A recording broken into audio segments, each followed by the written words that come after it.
రెండవది వీళ్ళు రెవెన్యూ చట్టాలన్నింటినీ సవరించారు. అవి ఇప్పుడు సమస్యల పరిష్కారానికి ఆటంకమవుతున్నాయి. కాబట్టి రెవెన్యూ చట్టాలను సమగ్రంగా సమీక్షించాలి. తక్షణం అయితే ధరణిలో ఎంట్రీ చేసే క్రమంలో అంటే సమాచారాన్ని కంప్యూటర్లో పొందుపరచడానికి అప్పుడు పనిచేసిన వాళ్ళు కొన్ని తప్పులు కూడా చేశారు. ఆ తప్పులను తక్షణం అయితే తహసీల్దార్లకో కలెక్టర్లకో అధికారాలు ఇచ్చి వాటిని పరిష్కరించడానికి పూనుకోవాలి. ఇవి నా దృష్టిలో తక్షణం అయితే గవర్నమెంట్ ధరణి విషయంలో చేయవలసిన అవసరం ఉంది. అట్లాంటివి చేయగలిగితే ఉన్న సమస్యలు పరిష్కారమై కొంత ప్రజలకు ఒక భద్రత అనేది ఏర్పడుతుంది. అటు తర్వాత గవర్నమెంటు భూ రికార్డులను సమగ్రంగా చెక్ చేసి పర్యవేక్షించి లోపాలను సరిచేయటమే కాకుండా మెరుగైనటువంటి రికార్డుల సృష్టి కోసము వాళ్ళు ఇక పూనుకోవాల్సిన అవసరం ఉంటుందని చెప్పి కూడా నేను భావిస్తున్నా. మార్చటం అంటే ఈ కోణం నుంచి మార్చటం అనేది చాలా చాలా అవసరము. ఆ మార్పు కనుక జరగకపోతే ప్రజలకు చాలా ఇబ్బందులు తలెత్తుతాయి. ప్రజలు చాలా సమస్యలు ఎదుర్కొంటారు. భూ రికార్డులకు అర్థం లేకుండా పోతుంది. ఒక భద్రత అనేది భూమికి భద్రత అనేది లేకుండా పోతుంది. ఇవి మనం ప్రభుత్వాన్ని దృష్టిలో పెట్టుకొని ఒక మార్పులకు పూనుకోవాలని నిర్ణయించుకున్నది. ఆ రకంగా మార్పు తప్పదు. ఆ మార్పులు చేయకపోతే ప్రజలకే నష్టం. సో ఈ నేపథ్యంలోనే కొన్ని శాఖల్లో కొంచెం అవినీతికి పాల్పడిన వాళ్ళని ప్రభుత్వం తొలగించేస్తుంది, ఉద్యోగం నుంచి తొలగించేస్తుంది. ఇది కరెక్టేనంటారా? ఇక అవినీతికి పాల్పడిన వాళ్ళు ఉంటే మరి వాళ్ళని తొలగించాలి కదా. వాళ్ళపైన చర్యలు అయితే ఉండాలి.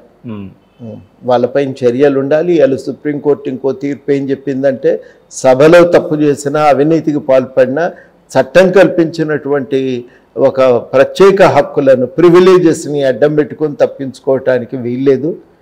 చట్టం చేసిన వాళ్ళు ఎవరైనా సభలో చేసినా బయట చేసినా శిక్ష సమానం అన్నట్టుగా ఇవాళ కోర్టు తీర్పు ఇచ్చింది.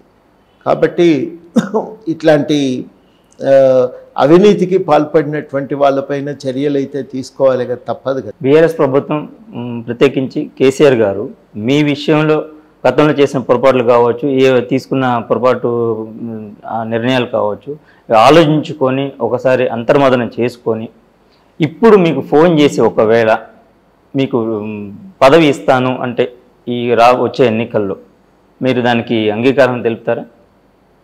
ఈ ఊహాజనితమైన ప్రశ్నలకి ఏం చెప్తాం? అదేదన్నా వాస్తవంగా జరిగిన రోజు ఎట్లా రియాక్ట్ కావాలనేది ఆలోచించుకుంటాం, కానీ వీటికి మనం చేయగలిగేది ఉంది ఏం లేదు. పూర్తిగా మీ రాజకీయ ప్రస్థానం మొదలైన దగ్గర నుంచి ఇప్పటి వరకు చూసుకుంటే అన్ని రకాలుగా అటు వ్యక్తిగత జీవితం, ఇటు రాజకీయ జీవితం, అలాగే మీ ప్రొఫెసర్ ఆచార్యులుగా పనిచేస్తున్న మొత్తం కలిపితే 3 ముక్కల్లో చెప్పాలి అంటే 3 వాక్యాలు చెప్పండి, ఏం చెప్తారు? చేసిన పనుల పట్ల తృప్తి ఉంది.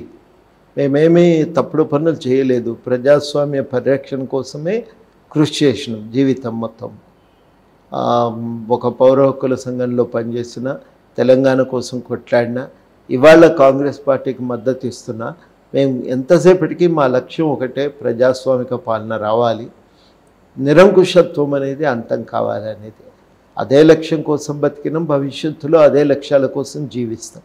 ఇందులో మేము చాలా బలంగా నమ్మేది, మేమంటే అందరం మా సంస్థలో ఉన్నవాళ్ళం, వ్యక్తిగతమైనటువంటి అవినీతికి పాల్పడటం అస్సలు మంచిది కాదు. అది మనకేమన్నా గుర్తింపు ఇస్తే అది ప్రజలు ఇచ్చినటువంటిదే. కాబట్టి మనం ప్రజలకే ఎదుగుదలకు, వాళ్ళ యొక్క హక్కుల పరిరక్షణకి ఎరువుగా ఉపయోగపడవలసిన వాళ్ళమే తప్ప మనకు ఈ దొరికిన అవకాశాలను దుర్వినియోగం చేసి వ్యక్తిగతమైన ప్రయోజనాలు పొందే ప్రయత్నం చేయరాదనేది మాకున్నటువంటి ఆలోచన.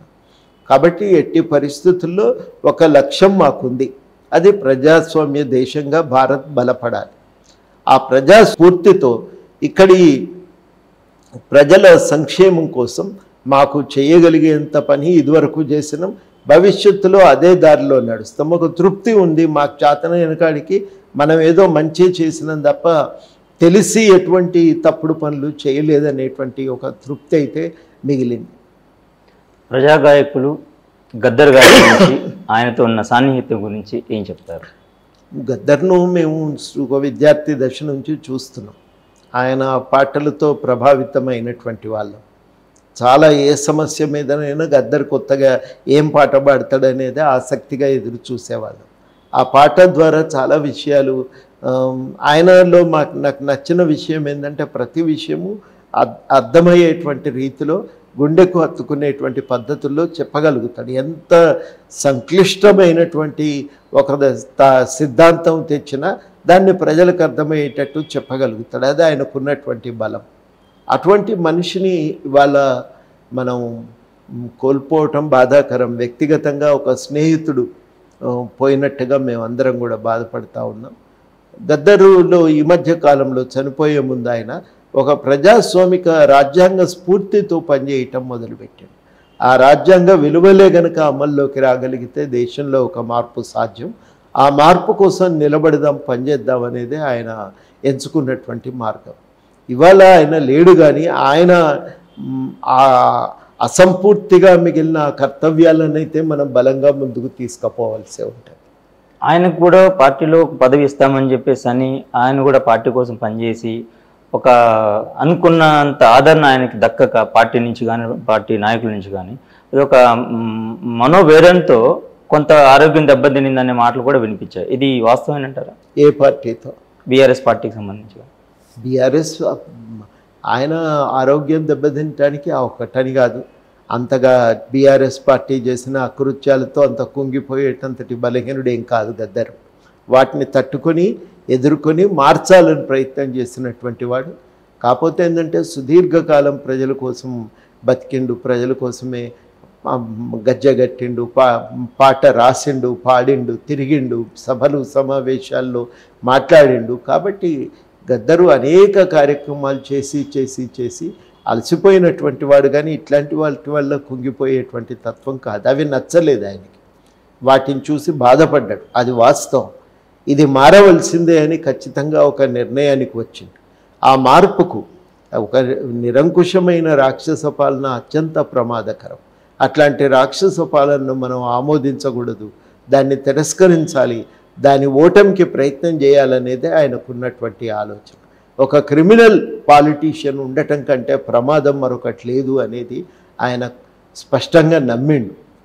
కాబట్టి అట్లాంటి క్రిమినల్ పాలిటిక్స్ను అంతమొందించడానికి మనం అందరం ఐక్యం కావాలి.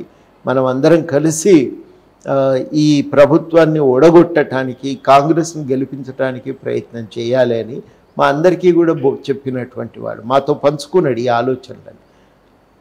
అట్లాగనే ఆయన కాంగ్రెస్ పార్టీలో చేరాలని కూడా ఏమనుకోలేదు. స్వతంత్రంగా ఉంటూనే కాంగ్రెస్ పార్టీకి మద్దతు ఇచ్చి ఒక బీఆర్ఎస్ క్రిమినల్ పాలిటిక్స్ను అంతమొందించాలని ప్రయత్నం చేసి అవి పూర్తి స్థాయిలో అమలు కాకముందే ఆయన దేహం విడిచి వెళ్ళిపోయారు.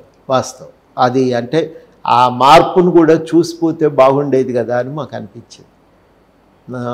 ఇంత ఎన్నికలైనాక మార్పు జరిగిన విషయం తెలుసుకున్నాక పోతే బహుశా తృప్తి కలిగేదేమో. కాకపోతే ఆయనకు అప్పటికే ఒక నమ్మకం అయితే కుదిరింది, ఇక ఇది ఓడిపోతుంది, పెద్ద కష్టమైన పని కాదు, అందరం ఒకటైతే చాలా సులువుగా దీన్ని దించవచ్చు ఈ గవర్నమెంట్ను అని నమ్మిండి ఆయన ఒప్పుకున్నాడు. అప్పటికి తెలంగాణ రాష్ట్ర రాజకీయాలు ఎలా ఉండబోతున్నాయి, ప్రభుత్వాలు ఎలా పనిచేయబోతున్నాయి అనే పలు అంశాల మీద మంచి వివరణ ఇచ్చారు. Thank you so much sir. Thanks.